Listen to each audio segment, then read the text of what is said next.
My lord, he wishes to see you. No, do not bring him near me. Shadowcrest Manor stood on the edge of a jagged cliff, overlooking the restless gray sea of the Northwind territory. It was not built to be welcoming. It was built to dominate. Steel beams framed walls of dark glass. Stone pillars rose like silent guards. Even the wind seemed to howl more sharply around it, as if the house itself commanded the storm. Inside those walls ruled Alpha Rowan Ashford. At 32 years old, Rowan was already feared across the territory. He was tall and broad-shouldered, with sharp features and cold silver eyes that missed nothing. His voice carried power even when he spoke softly. Other alphas bowed their heads when he entered a room. His enemies avoided direct eye contact. He had built his strength through discipline and control. But inside his own home, he carried a different kind of silence. The long mahogany hallway leading to his private office echoed with careful footsteps. The manor was always clean, always polished, always quiet. Staff members moved like shadows. No one laughed loudly. No one lingered.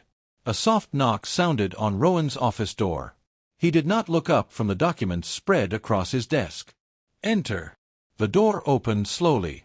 Nora Whitlock, the wet nurse, stepped inside. She was middle-aged, nervous, and careful with every movement. In her arms, she carried a small boy.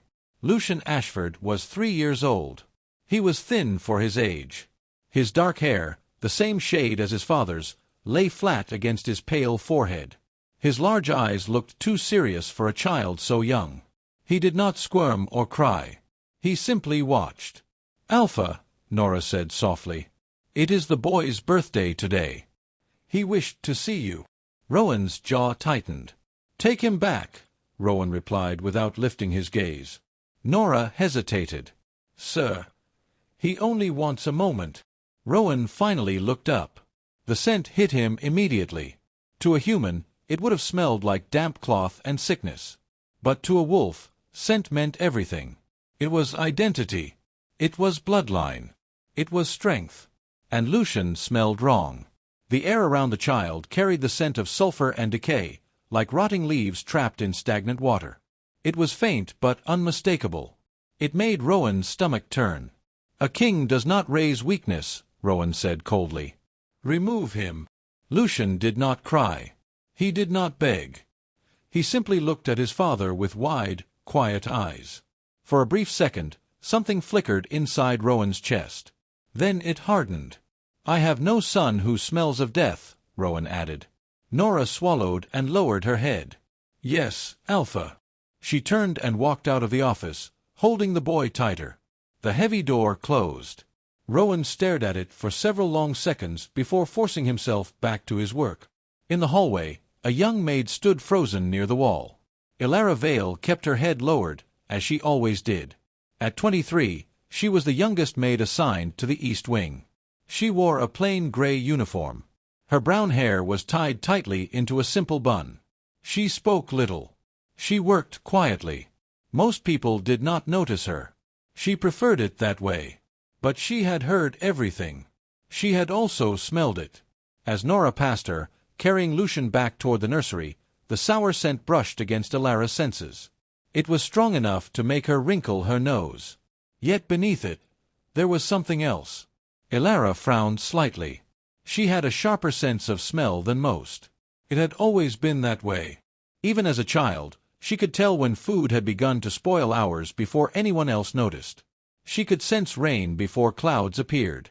Under the smell of sulfur and rot, she detected something faint. Fresh rain. Clean air. It was very light, almost buried. That did not make sense. Elara waited until Nora disappeared around the corner before continuing down the hall toward the nursery. It was her shift to change the linens and tidy the room. The nursery door stood slightly open. Inside, the room looked more like a hospital chamber than a child's space. Pale walls. Expensive furniture. No toys scattered across the floor.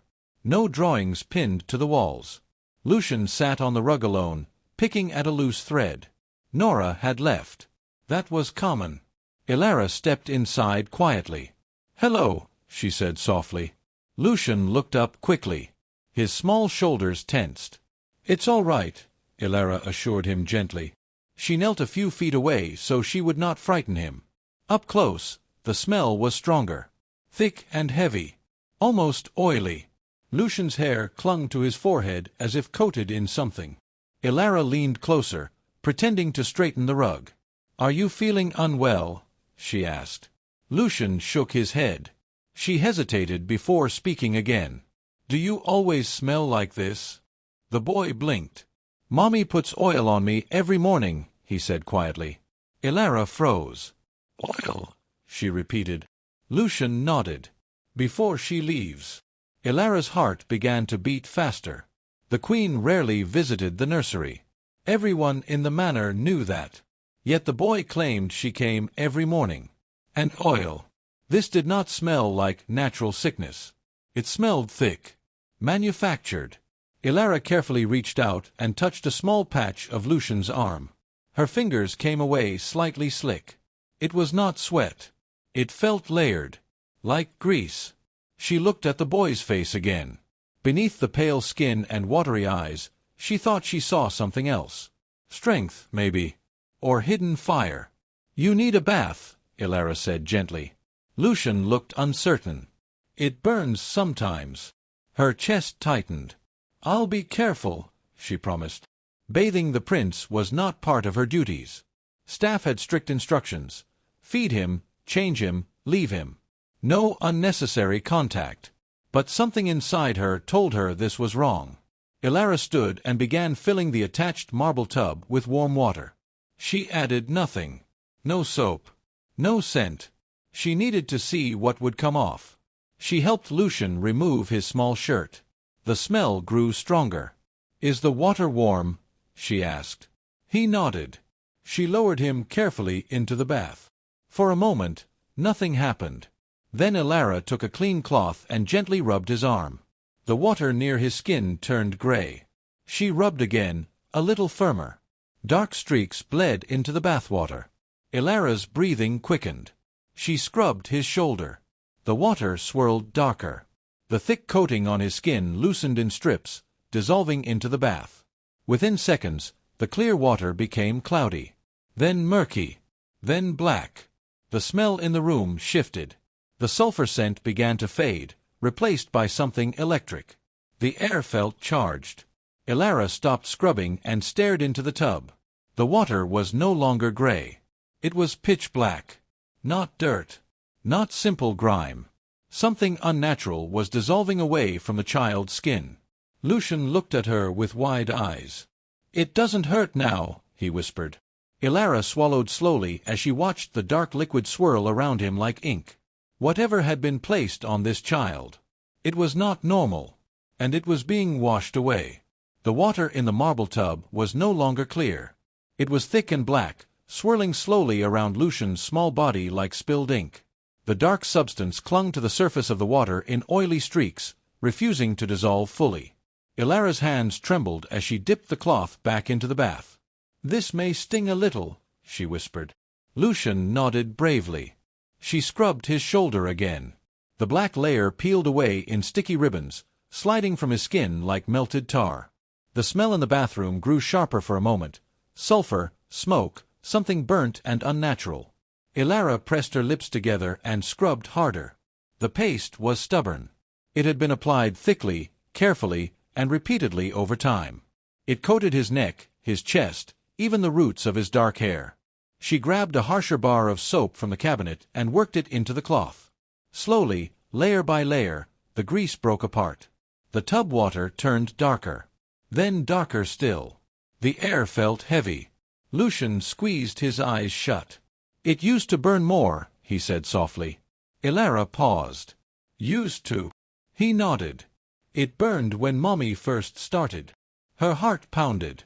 She rinsed the cloth and continued. She scrubbed his back, his arms, his small hands. Black streaks lifted away. Beneath the greasy film, his skin looked healthier. Pink. Warm. Then it happened. The smell changed. It vanished all at once.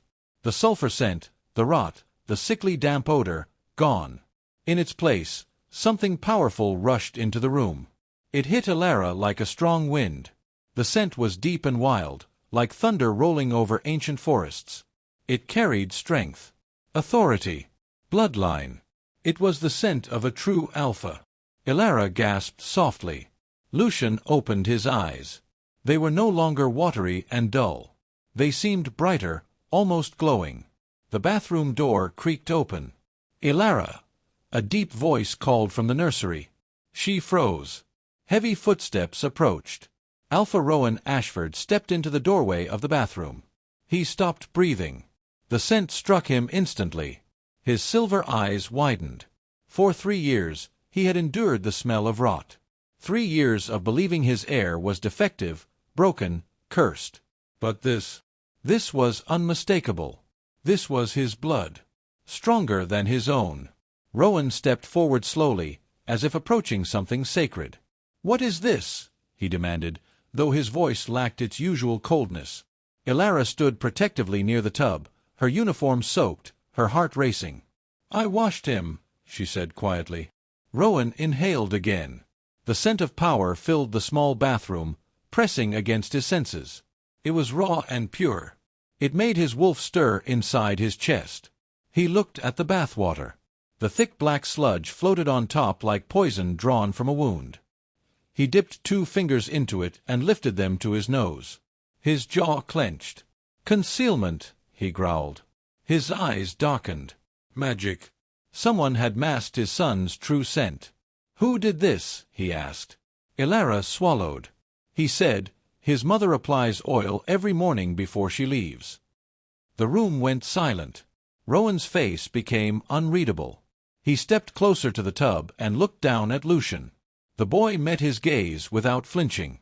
For the first time, Rowan did not recoil. He reached out slowly and touched his son's damp hair. Lucian did not shrink away. Rowan's chest tightened. "Get him out," Rowan ordered softly. Elara wrapped Lucian in a towel. Rowan removed his suit jacket and draped it around the boy, lifting him into his arms. Lucian buried his face into Rowan's neck. Rowan closed his eyes briefly as he breathed in the true scent of his heir. His heir. He turned sharply. "No one leaves this manor," Rowan commanded. "Lock every gate. Shut down all external access." He stepped into the nursery and pressed a button on the wall intercom. "Call Dr. Victor Hale," he said. "Immediately." He turned back to Elara. "You are coming with us," he added. Before she could respond, the main doors of the east wing opened. High heels clicked sharply against the polished floor. Celine Ashford stood at the end of the hall. She was tall, beautiful, dressed in a crimson coat that contrasted sharply with the pale walls. Her blonde hair fell perfectly over her shoulders. Behind her walked Dr. Victor Hale. Celine's eyes scanned the scene quickly, Rowan holding Lucian, Elara standing nearby, black water still visible in the bathroom. Her expression shifted almost imperceptibly. "Rowan," she said lightly. "I felt something strange." Rowan stared at her. "Strange," he repeated. She smiled gently. "A disturbance. It frightened me." Rowan's grip tightened slightly around Lucian. "I washed him," Rowan said evenly. Celine's eyes flicked to the bathroom. "The oil is gone," Rowan continued. "And so is the rot." For a fraction of a second, something sharp flashed in her gaze. Dr. Hale stepped forward nervously. "Alpha, the boy's condition." "Silence," Rowan snapped. He moved toward his desk drawer in the adjoining study and pulled out a silver-loaded handgun. The metal gleamed under the lights. Celine's smile faltered. "You believe I would harm my own child?" she asked softly. Rowan's eyes were ice. "Concealment paste is not medicine," he said. "It is black magic." Celine exhaled slowly. "You don't understand," she said. "The scent was wrong. I only protected the pack." Rowan's jaw hardened. "Protected?" he echoed. "You know the council watches closely," Celine said. "If they sensed instability in the air, they would intervene. I needed control." Rowan stepped closer. "You masked him as a runt," he said quietly. "You let me believe he was broken." Celine's composure began to crack. "You would have lost everything if they discovered what he truly is," she hissed. Rowan narrowed his eyes. "What is he?" he demanded. Celine's lips pressed thin. Before she could answer, Rowan turned sharply to Ilara. "Take him," Rowan ordered. Ilara's breath caught. "Take Lucian to the Ashen Passage," Rowan continued. "Behind the wine cellar racks. Code is 1984. Do not come out unless I call for you." Celine's gaze sharpened. "You think hiding him will change anything?" she asked. Rowan aimed the handgun downward but did not lower it. "Move," he told Ilara. She stepped forward and took Lucian carefully from Rowan's arms. The boy clung to her instinctively. "Go," Rowan repeated. Ilara hurried down the hall toward the cellar staircase. Behind her, she heard Celine's voice grow colder. "You broke the tether," Celine said. When the concealment dissolved, the witch felt it. Rowan's voice lowered dangerously. "You involved a witch." Celine did not deny it. Heavy footsteps echoed from the lower corridor. Dr. Hale stepped aside as uniformed guards entered the east wing. Their movements were stiff. Their eyes were unfocused. Controlled. Celine's lips curved slowly. "You are too late," she said. Rowan's gaze flicked to the guards, then back to his wife. Something had shifted inside Shadowcrest Manor. And it was no longer simply a family dispute. It was a takeover. In the distance, Ilara reached the wine cellar door and heard the heavy sound of boots gathering upstairs. The coup was already in motion. The grand foyer of Shadowcrest Manor was built to intimidate. A sweeping staircase curved like a blade toward the second floor. Tall windows showed only darkness outside. The chandelier above was crystal and heavy, shining coldly like frozen rain. Rowan stood at the base of the stairs, the silver-loaded handgun in his hand, his shoulders squared. He looked calm, but the air around him felt sharp, as if the house itself could sense the danger. Across from him stood Celine. She was still beautiful, still polished, but the warmth in her voice was gone. Her eyes had turned hard. Behind her, Dr. Victor Hale hovered like a nervous shadow. And behind the doctor, 6 guards had spread out into a loose half-circle. Their faces were blank. Their eyes were wrong. They stared ahead without blinking, as if they were not fully inside their bodies. Rowan's wolf stirred, warning him. "You brought them," Rowan said quietly, his voice low and dangerous. Celine gave a small laugh. "You really thought you were alone in this house, Rowan? You thought the crown made you untouchable?" Rowan's jaw tightened.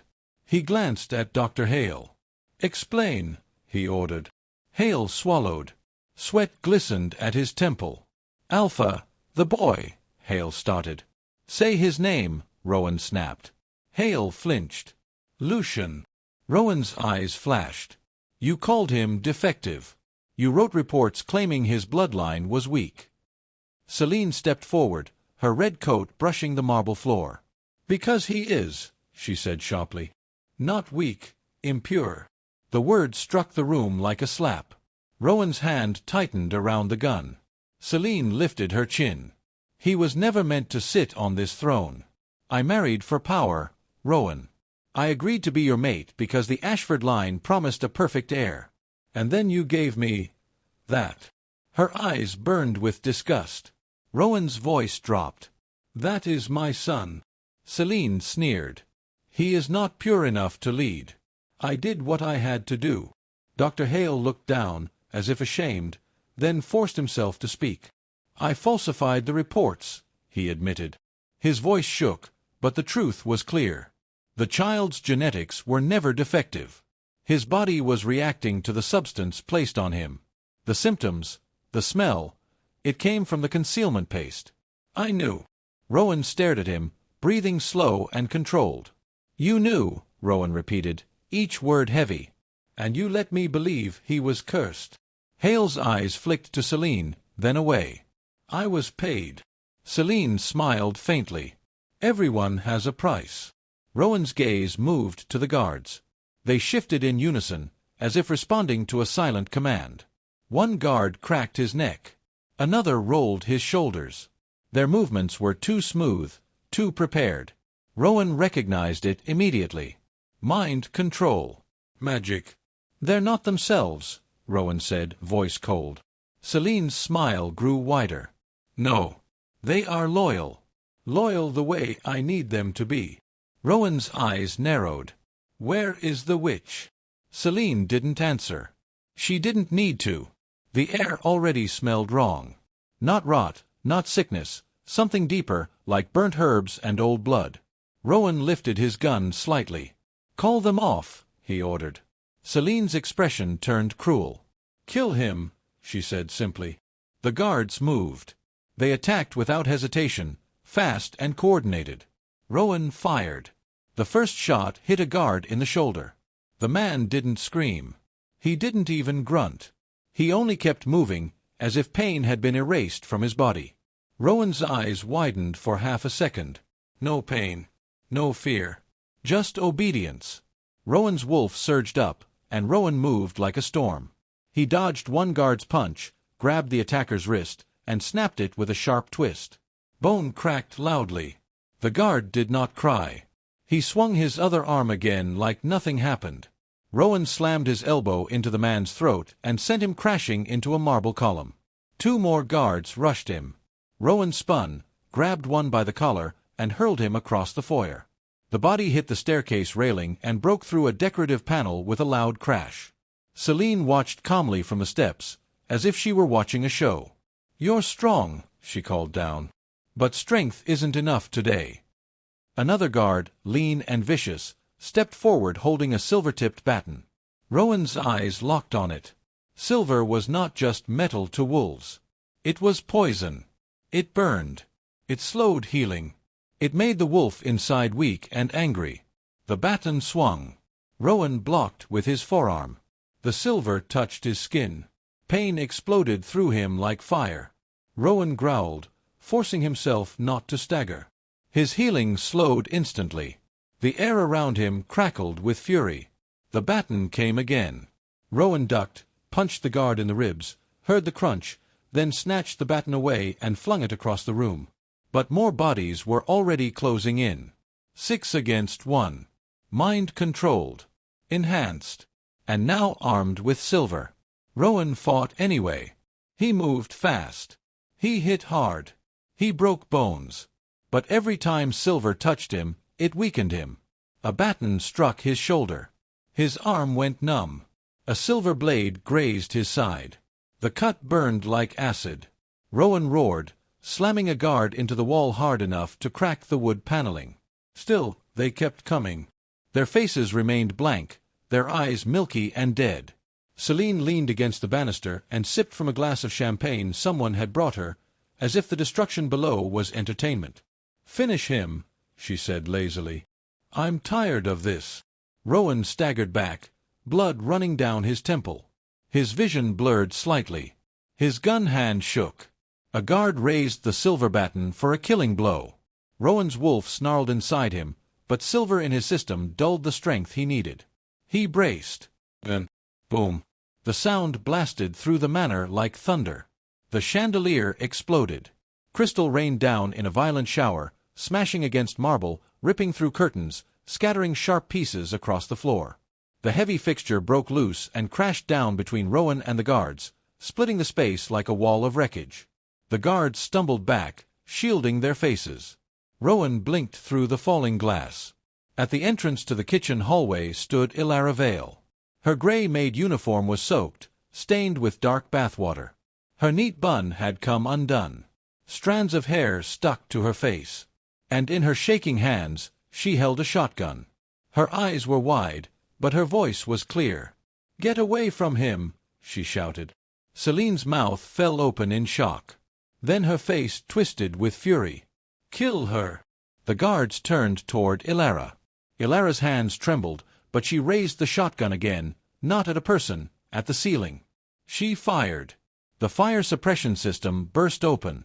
Water poured down instantly, drenching the foyer in a sudden storm.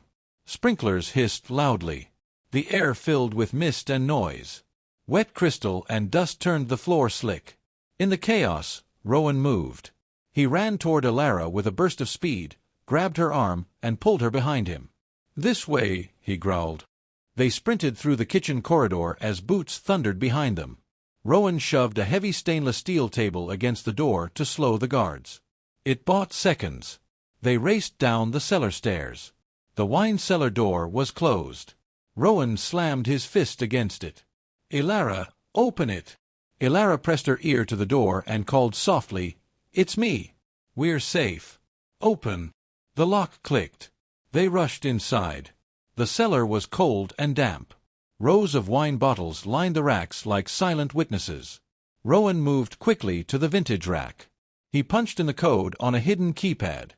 1984. A low groan came from the wall. The rack shifted. A hidden door swung inward, revealing a dark tunnel. "The Ashen Passage," Rowan muttered. Ilara stared into the darkness. "Where does it go?" "To the old boathouse," Rowan said. "We don't have time." He grabbed a jar from a shelf. Ilara sniffed it and recoiled. "What is that?" "Bear fat," Rowan said grimly. "It kills scent trails." He smeared it onto the soles of his boots, then onto Ilara's shoes. "It will sting," he warned. "But it keeps trackers blind." Ilara winced as the grease touched her skin through her socks. Above them, the cellar door shook. The guards were coming. Rowan shoved Ilara forward. "Move." They ran into the tunnel. Cold air hit them. Damp stone scraped their shoulders as they squeezed through narrow sections. Behind them, the sounds of the manor faded into distant bangs and shouts. At last, they emerged into the storm. Wind tore at them. Rain lashed sideways. The ocean below roared like an angry beast. They hurried toward a small, hidden boathouse tucked between rocks. An old vehicle sat inside, covered with dust. Rowan yanked the door open and shoved Ilara inside. He climbed in, slammed the door, and started the engine. The vehicle coughed, then roared to life. They drove into the stormy darkness, leaving Shadowcrest Manor behind. Behind them, their home was no longer theirs. Their pack was no longer theirs. Rowan gripped the steering wheel tightly, his knuckles white. In one night, he had lost his throne. And now, they were fugitives. The storm did not follow them into the forest. By the time Rowan stopped the old vehicle deep within the Frostwood Range, the rain had softened to a cold mist. Tall trees surrounded them, their trunks thick and ancient. The air smelled of pine and wet earth. Ahead stood a small wooden structure hidden between the trees. Stormfall Cabin. It was old, simple, and far from the power of the manor. No grand staircase.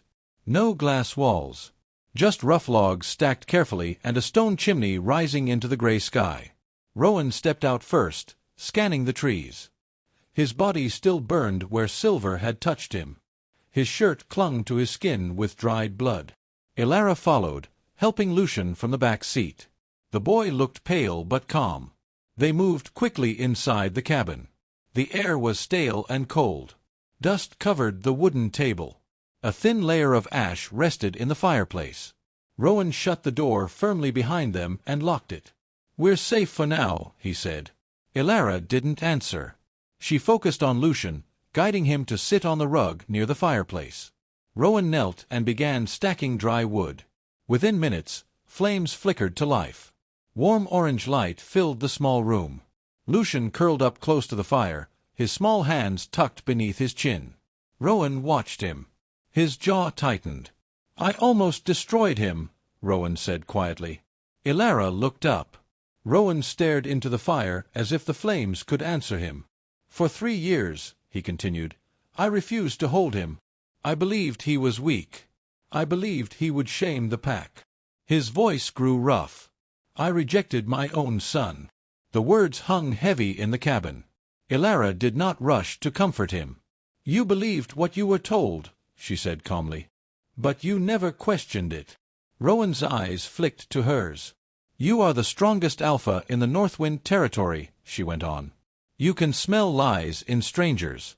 Yet you never tried to smell the truth in your own child." Rowan flinched as if struck. "I trusted my mate," he said through clenched teeth. "And you feared weakness," Ilara replied. Silence followed. The fire crackled softly. Lucian stirred. Rowan looked at his son again. "When I saw his eyes in the bath," Rowan said slowly, "they weren't dull. They were gold." Ilara's heart skipped. Gold, she repeated. Rowan nodded. Not yellow. Not amber. Gold. He looked at her seriously. Have you heard of the Sun Wolf? Ilara shook her head. It is a legend, Rowan said. A rare bloodline. A wolf born once every several generations. Stronger than an alpha. Able to command energy itself. Ilara's breath caught. Rowan's gaze hardened. If the council knew my heir was a sun wolf, they would have taken him away for training. They would have controlled him. Ilara understood. And Celine knew, she said softly. Rowan nodded once. The firelight flickered over Lucian's face. Suddenly, the boy whimpered. His body began to tremble. Ilara rushed to him. Lucian's skin felt hot beneath her touch. He's burning up, she said. Rowan knelt beside them, concern breaking through his usual control. The toxin, Rowan muttered. His body has been fighting it for years. Now it's gone. His power is unbalanced. Lucian's breathing became shallow. Make it stop, he whispered weakly. Rowan gathered him into his arms. Lucian, Rowan said gently, trying to steady his voice. Listen to me. But the boy only shook harder. Rowan closed his eyes, trying to project calm. His wolf stirred, strong and dominant. Lucian flinched. Rowan froze. He's afraid of me, Rowan said quietly. Ilara felt the truth in those words. He remembers the rejection, she said. Rowan's shoulders sagged. What do I do? He asked. The question was not proud. It was desperate. Ilara hesitated. He needs comfort, she said. Not command. She reached out and took Lucian from Rowan's arms. The boy curled into her chest immediately, as if that place belonged to him. Ilara rocked him gently. She hummed a low, steady sound. Not a song with words. Just a vibration in her chest. Lucian's breathing slowed slightly. Rowan watched closely. You calm him, Rowan said. Ilara did not answer. She focused on the child in her arms. Come back, she whispered softly. It's safe now. The cabin seemed to grow still. Ilara felt something strange inside her chest. A warmth. A pulse. It was faint at first, like a heartbeat that did not belong to her. Then it grew stronger. Lucian whimpered again. His small body shook violently. His bones shifted under her hands. Ilara gasped. Rowan stepped forward instinctively, then stopped. The air changed. Lucian's fever burned brighter. A soft golden glow flickered around him. Ilara felt pressure build in her chest. Something inside her cracked open. A barrier she had never known how to break. Her senses sharpened suddenly. She could hear the wind outside more clearly. She could smell the firewood and rain at the same time. Her heart pounded. Lucian let out a small cry. Then his body shrank. His bones reshaped with soft snapping sounds.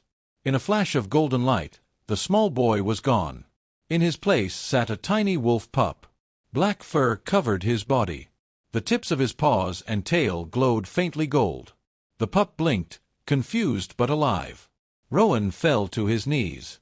Tears filled his silver eyes. He shifted, Rowan whispered. At 3. The pup wobbled forward. Rowan lowered his head slowly. He exposed his neck. It was the ultimate sign of trust and submission. Ilara watched in stunned silence. Rowan pressed his forehead gently to the pup's small head. I was wrong, Rowan murmured. Forgive me. The pup licked his nose. Rowan let out a shaky breath. Ilara sat back, overwhelmed. She placed her hand on her own chest. The warmth inside her had not faded. It felt awake. Alive. Rowan stood slowly. He looked at Ilara with new understanding. You helped him shift, he said. Ilara shook her head. I just held him. No, Rowan said firmly. You balanced him. The space between them felt charged. Different. Stronger. Rowan stepped closer. When you touched him, I felt something, Rowan said. A bond. Ilara's breath caught. Rowan's voice softened. You are not just a maid, he said. You are part of this. The firelight danced across his face. I chose Selene for power, Rowan continued. But the moon chooses mates for balance. He reached out slowly and touched Ilara's hand.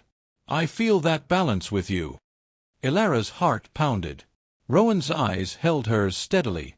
You are my true mate, he said. The words were quiet but certain. Before Ilara could answer, a faint mechanical hum drifted through the cabin walls. Rowan's head snapped toward the ceiling. The pup growled softly. The hum grew louder. Rowan's expression darkened. They found us, he said. The sound above the cabin intensified. Drones circled overhead. The hum above the cabin grew louder. Rowan moved instantly. Down, he shouted. He grabbed Ilara and pulled her to the wooden floor just as the roof exploded. The first drone crashed through the ceiling in a burst of fire and splintered wood. The explosion shook the cabin violently. Smoke and dust filled the air. Burning pieces of timber fell around them. Rowan covered Ilara and Lucian with his body, taking the blast against his back. Sharp debris cut into his skin. He gritted his teeth but did not cry out. The pup whimpered beneath Ilara's arms. More mechanical buzzing echoed through the storm outside. They won't stop at one, Rowan growled. The walls trembled as another drone struck the far side of the cabin. The front of the structure blew apart, leaving only broken beams and open air. Move, Rowan ordered. Ilara scooped up Lucian, who had shifted back into his small human form during the chaos. He clung to her neck, shaking. They ran out through the shattered back wall into the cold rain. The Frostwood Range was dark and thick with trees. Branches whipped at their faces. Mud sucked at their boots. Behind them, the remains of Stormfall cabin burned. Drones hovered above the trees, their red lights blinking through the rain. One dipped low and fired. A sharp crack split the air. Rowan staggered. Silver bullet. Blood soaked into his shirt instantly. He forced himself forward. Keep running, he barked. Ilara did not look back. She focused on the path ahead, pushing through thick brush. Lucian's small arms tightened around her neck. Another shot rang out. Rowan turned and leapt, swiping one of the drones out of the air. It exploded in sparks as it hit the ground. But more remained. They ran for what felt like miles. Finally, Rowan grabbed Ilara's arm and pulled her down into a narrow ravine hidden between fallen trees. Here, he said through clenched teeth. They crouched beneath tangled roots and thick earth. The drones circled above, confused by the heavy tree cover. After several tense minutes, the mechanical buzzing faded into the distance. Rain dripped steadily from the branches overhead. Ilara lowered Lucian carefully. The boy was pale again, shivering from shock. Rowan leaned against the ravine wall. Blood trickled from his side and shoulder. You're hurt badly, Ilara whispered. It's silver, Rowan said. It slows healing. He pressed his hand against the wound and breathed slowly. Lucian crawled toward him. Daddy, he asked softly. Rowan's expression softened despite the pain. I'm here. He looked at Ilara. We can't hide forever, he said. The council meets at the Silver Citadel tomorrow. If we reach them, if they see Lucian's power, Selene's lies fall apart. Ilara nodded. Then we go. A twig snapped. Rowan stiffened. Footsteps approached from both sides of the ravine. Not drones. Wolves. 6 figures stepped out of the shadows. They were larger than normal guards, scarred and rough-looking. Silver chains hung from their belts. Their eyes were sharp, alert, and very much their own. At the front stood a massive man with dark hair and a heavy blade strapped across his back. Ragnar.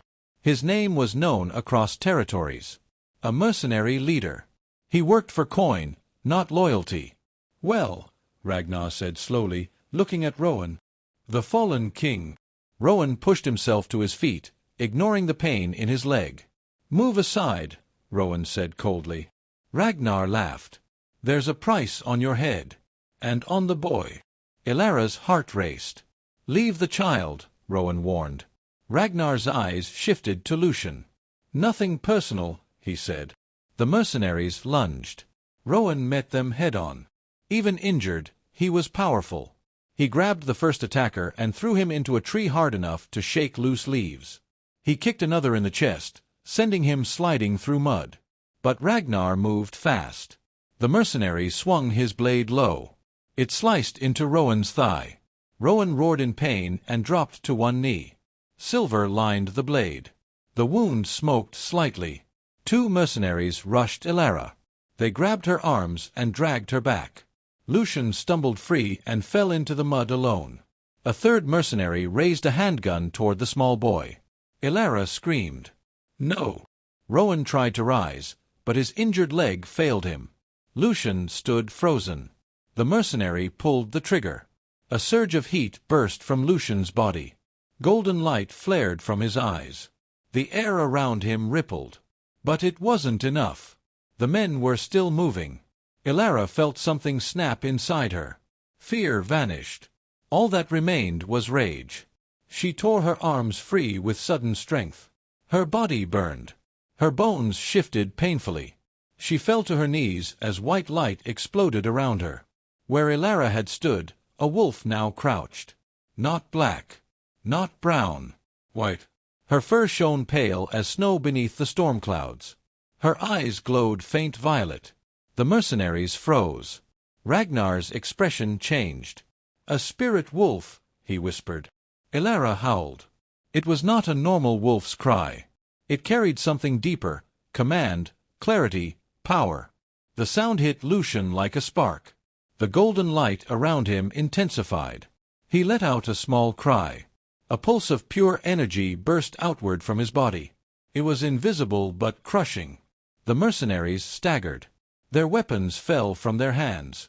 The pressure forced them to their knees. Even Ragnar struggled. His blade slipped from his grip and sank into the mud. Lucian stood at the center of the golden glow, eyes blazing. The Sun Wolf had awakened fully. Elara stepped protectively in front of him, her white fur bristling. Ragnar slowly lowered his head. He fought it for a moment, his pride strong. Then he dropped to one knee completely. "I submit," Ragnar said hoarsely. "To the Sun Wolf." The other mercenaries followed. Rowan watched from the ground in stunned silence. Lucian's glow slowly dimmed. The child swayed slightly. Elara shifted back into her human form and caught him before he fell. Rowan dragged himself closer. He looked at the kneeling mercenaries. "You work for us now," Rowan said firmly. Ragnar nodded once. "The boy is no ordinary heir." "I felt it." Rowan helped Elara to her feet. Lucian rested quietly against her shoulder, exhausted but alive. Rowan turned his gaze toward the distant mountains. "The Silver Citadel," he said. Ragnar rose slowly. "My transport truck is nearby," he offered. "Armored." Rowan met his eyes. "Then we leave now." Elara looked down at Lucian, whose breathing had steadied. "The council must see him," she said softly. Rowan nodded. Behind them, the forest stood silent again. The mercenaries gathered their weapons, no longer enemies. Lucian opened his golden eyes briefly and looked toward the rising dawn. The Sun Wolf had risen, and they were no longer running blindly. They were going to claim the throne. The Silver Citadel stood carved into the side of Mount Valor like a monument to ancient power. Tall walls of stone and glass reflected the pale winter sky. Flags bearing the crests of different packs fluttered in the cold wind. Inside, the Hall of the Crescent Moon was filled. 300 wolves had gathered in tiered rows of polished stone seats. Alphas from distant territories, elders with silver hair, wealthy leaders dressed in dark formal coats. The air carried the scent of pine, iron, and tension. At the front of the hall stood a raised platform. Upon it rested a small coffin draped in black velvet. Beside it stood Celine Ashford. She wore a long black gown and a delicate veil that softened her features. Her hands trembled slightly as she gripped the podium, but her posture remained controlled. To her right stood Dr. Victor Hale. Behind her, near the walls, stood royal guards in full uniform. The hall slowly fell silent as Celine began to speak. "My heart is shattered," she said, her voice thin and filled with practiced grief. "Last night, tragedy struck Shadowcrest Manor." A murmur rippled through the crowd. "Alpha Rowan Ashford," she continued, lowering her head, "succumbed to madness." Gasps echoed across the chamber. Selene lifted her gaze, allowing tears to shine in her eyes. The pressure of the crown consumed him. In a fit of rage, he took the life of our son, Lucian, and then cast himself from the cliffs into the sea. The hall erupted in shocked whispers. Elder Caius, an older man with deep-set eyes and white hair, leaned forward from his seat in the front row. "There was no recovery of bodies?" he asked. Selene shook her head slowly. "Only blood. And evidence of violence. The ocean claimed the rest." She gestured to the small coffin. "We gathered what remained," she said softly. The coffin remained closed. The room grew heavy. Dr. Hale stepped forward. "I examined the scene myself," he said firmly. The signs were clear. The Alpha was not in his right mind. The boy suffered greatly. Some in the hall nodded. Others exchanged uncertain looks. Elder Caius frowned. "This is a serious claim," he said. "The Ashford line has ruled for generations without failure." Selene placed her hand over her heart. "The Ashford line has failed," she said quietly. "And I stand alone." She straightened. "As Alpha Queen, I invoke my right to regency," she declared. "Until the moon chooses a new leader, I will guide the packs." Silence followed. Then voices rose. Some supported her immediately. "It is tradition," one Alpha said. "She is the rightful mate," another added. Others hesitated. Elder Caius remained seated, his expression troubled.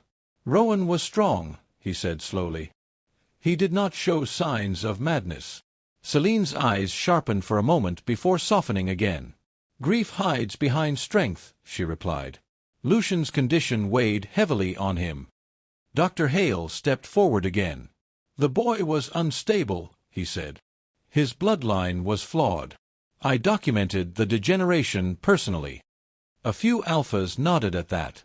Selene allowed silence to settle again before speaking once more. "If we delay leadership," she said, "we risk chaos. Other territories will sense weakness. I ask this council to stand united." Hands began to rise. One by one. The vote was beginning. Elder Caius still hesitated. "Before we conclude," he said, rising slowly to his feet, "we must ensure no doubt remains." Selene's fingers tightened on the podium. "There is no doubt," she said firmly. "The Ashford line is broken." Dr. Hale stepped closer to her side. "I support the Regency," he declared loudly. Several powerful Alphas echoed him. The hall leaned toward acceptance. The vote was nearly complete. Selene felt victory rising. She had calculated every move. She had secured loyalty where needed. She had silenced opposition quietly in advance. The witch had promised no interference. All that remained was formal confirmation. Elder Caius looked around the hall. "If no objections remain," he began, "we move to finalize." Crash! The sound tore through the chamber like thunder. The massive oak doors at the back of the hall did not simply open. They exploded inward. Splinters of wood scattered across the polished floor. Cold morning light poured into the chamber. Every head turned. Standing in the doorway was a figure covered in dust and dried blood. Alpha Rowan Ashford. His clothes were torn. His face was streaked with dirt. But his silver eyes burned with fierce life. Behind him stood several armed wolves. The hall fell into stunned silence. Selene's face drained of color. "You're dead," she whispered. Rowan stepped forward slowly, boots echoing against stone. "The Ashford line does not fall so easily," he said. His voice carried without the need for amplification. The sound of it alone forced many wolves to straighten instinctively. Selene gripped the podium tightly. "This is impossible," she said sharply. "You stand accused of murder." Rowan's gaze never left hers. "And you stand accused of treason," he replied. A wave of murmurs spread through the hall. Elder Caius stepped forward. "Alpha Rowan," he said cautiously, "you were declared dead." Rowan stopped at the base of the platform. "Declared," he repeated. "Without proof." He turned slowly, addressing the entire assembly. "I was attacked in my own home," Rowan said, "by guards under magical control." Shock rippled again. Celine's eyes flashed with anger. "He lies," she snapped. "He has lost his reason." Rowan's jaw tightened. "You presented an empty coffin," he said evenly. All eyes turned toward the small black-draped box. Celine's breath hitched for a moment. Dr. Hale stepped forward quickly. "The remains were incomplete," he said. "We preserved what we could." Rowan's gaze sharpened. "You preserved nothing," he said coldly. The hall vibrated with tension. Some alphas leaned forward, sensing a shift. Elder Caius raised his hand for silence. "Alpha Rowan," he said carefully, "if you live, where is the heir?" Celine's lips curved faintly, almost hopeful. "Yes," she added smoothly. "Where is Lucian?" The question hung in the air.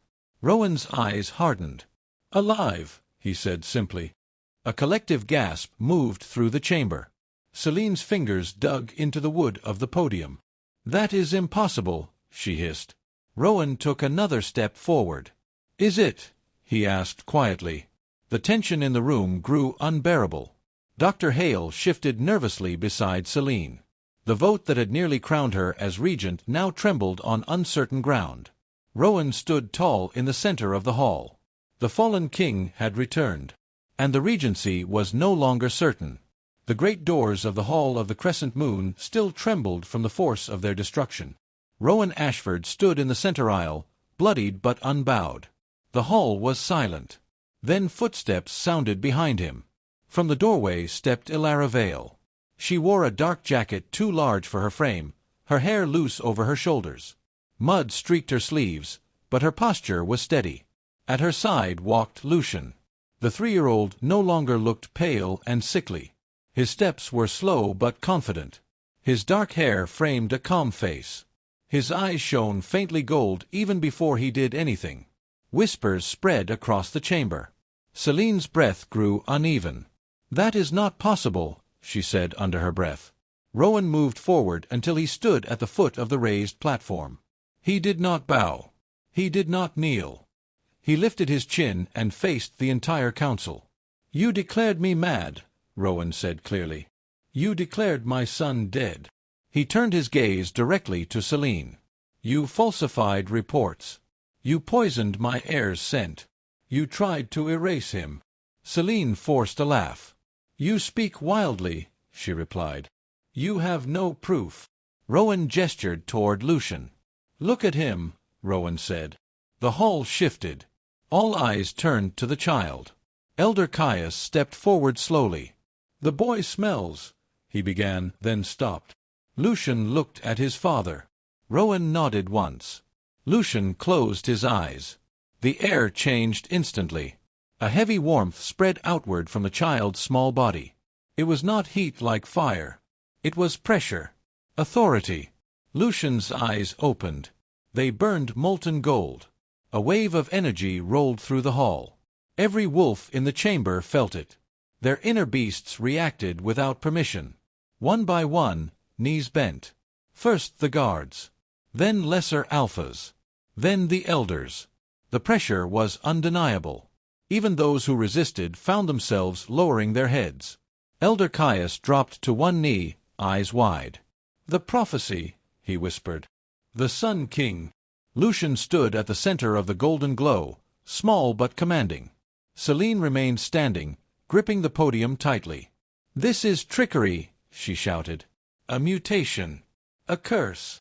Lucian's glow intensified briefly. The chandeliers overhead flickered. Several more wolves bowed fully. Elder Caius lifted his head slightly. "The Sun Wolf appears once in many generations," he said, voice trembling with awe. "A ruler born with energy beyond the Alpha. The sign of renewal." Rowan placed his hand gently on Lucian's shoulder. "My son," he said firmly, "is the rightful heir." Celine's composure shattered. "No!" she screamed. She turned sharply toward the side of the hall. "Morwenna!" she cried. From behind a stone pillar stepped a tall woman in a red cloak. Dark symbols marked her hands. Her eyes were cold and calculating. The witch raised her arms. The air grew bitter and sharp. Shadows peeled away from the walls like living creatures. They twisted and stretched toward Lucian. Gasps filled the chamber. "Stop this!" Elder Caius shouted. Morwenna began chanting in a low, harsh voice.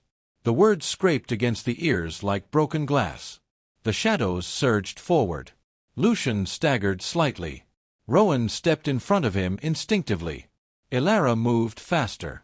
She stepped between Rowan and the shadows. Her eyes flashed.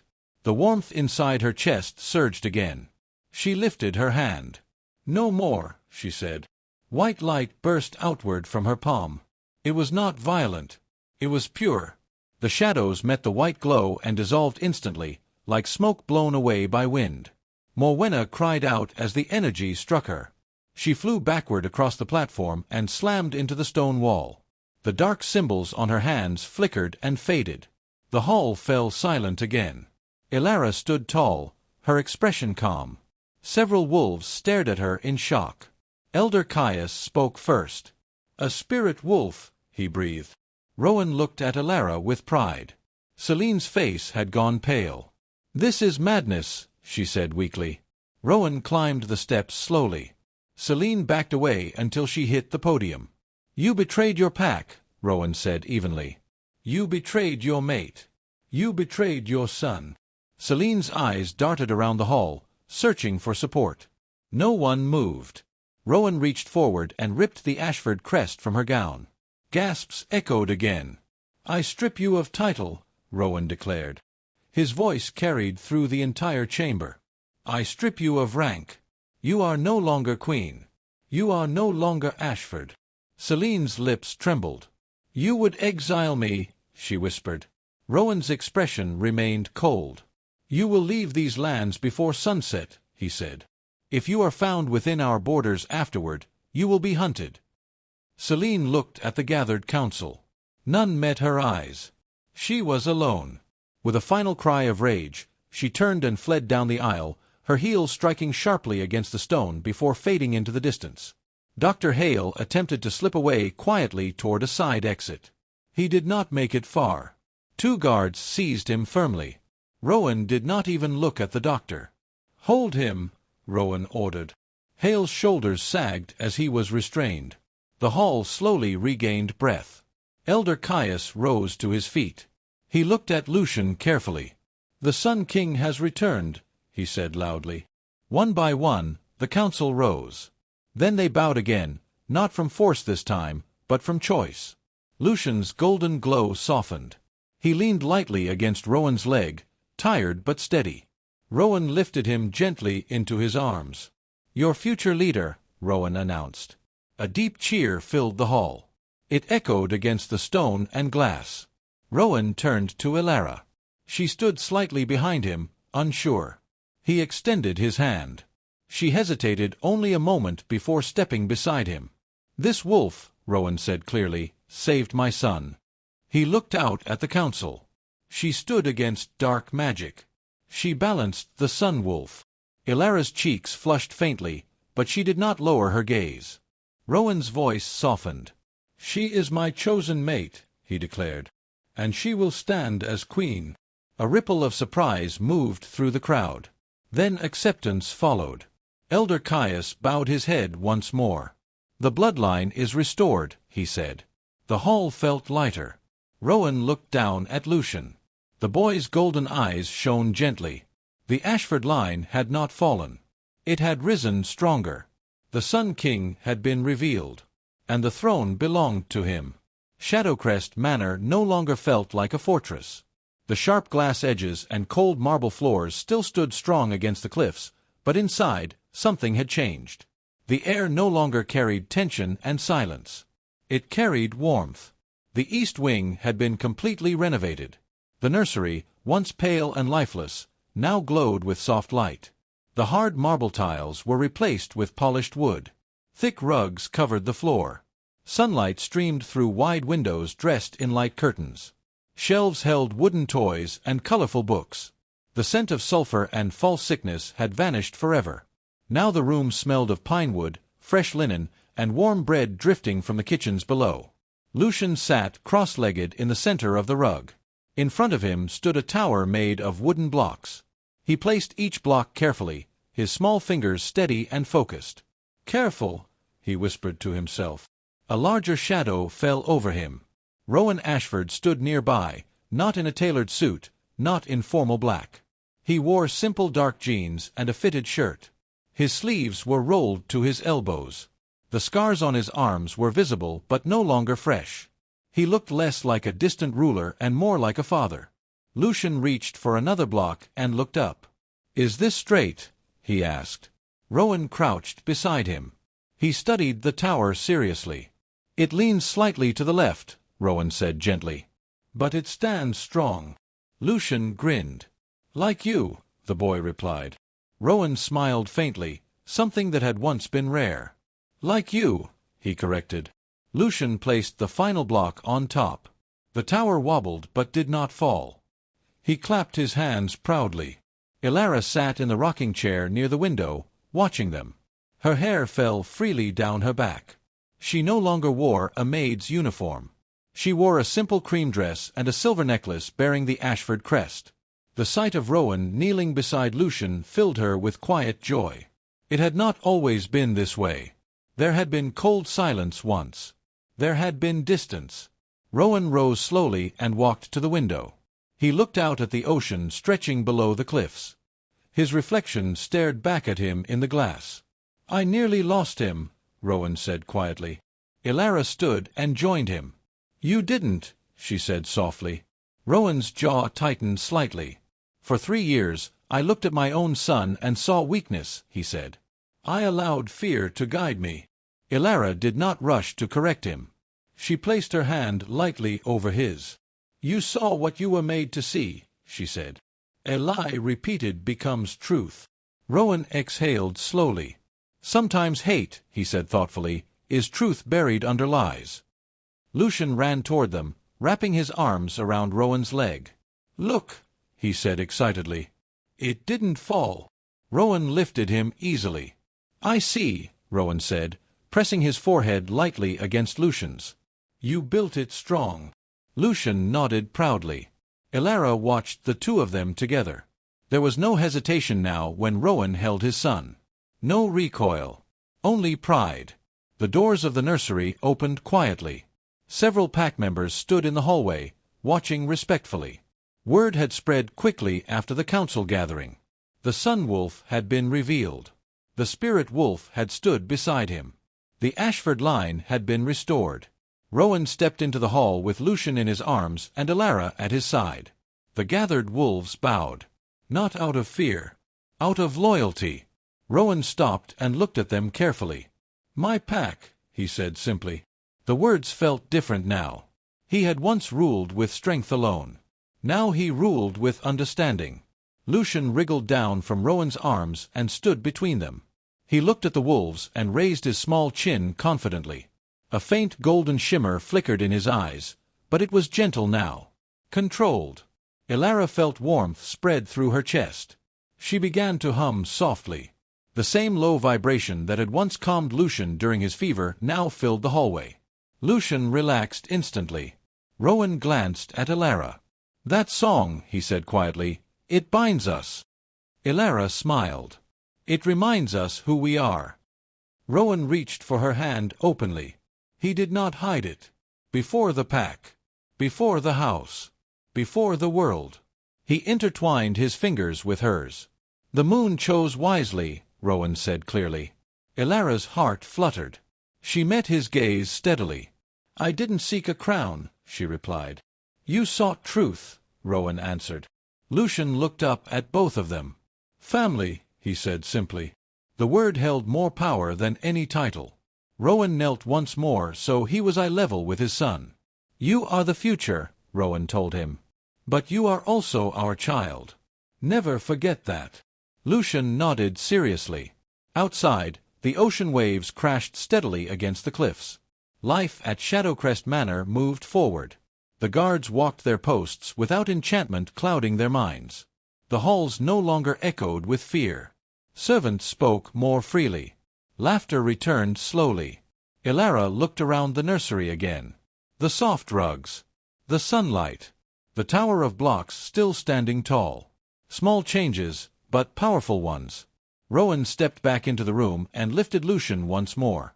"Rest," he said gently. Lucian yawned, his energy fading after the excitement. Elara sat in the rocking chair and held him. She began to hum again. The sound wrapped around them like a blanket. Rowan watched from beside the window. He had once believed strength meant hardness. He had once believed doubt must be crushed. But strength, he now understood, could also mean listening. Truth could hide beneath layers of fear. And love could restore what pride nearly destroyed. Lucian's breathing slowed. His golden eyes closed. Rowan walked to Elara and brushed a strand of hair from her face. "I was blind," he said quietly. "You were misled," she corrected. Rowan shook his head slightly. "No," he said. "I chose not to look." He placed his hand over hers. "Never again." Elara leaned into him gently. Outside, the moon rose above the ocean. It cast a silver glow across Shadowcrest Manor. No longer cold. No longer hollow. The pack had found its heart again. The Sun-Wolf slept peacefully. The Spirit Wolf stood beside him. And the Alpha who once rejected his heir now guarded him with unwavering devotion. Sometimes hate is not born from truth. Sometimes it is built from lies carefully placed. But when those lies are washed away, what remains is stronger than before. Shadowcrest Manor no longer stood as a symbol of fear. It stood as a home. And within its walls, truth had finally taken its rightful place. Thanks for watching.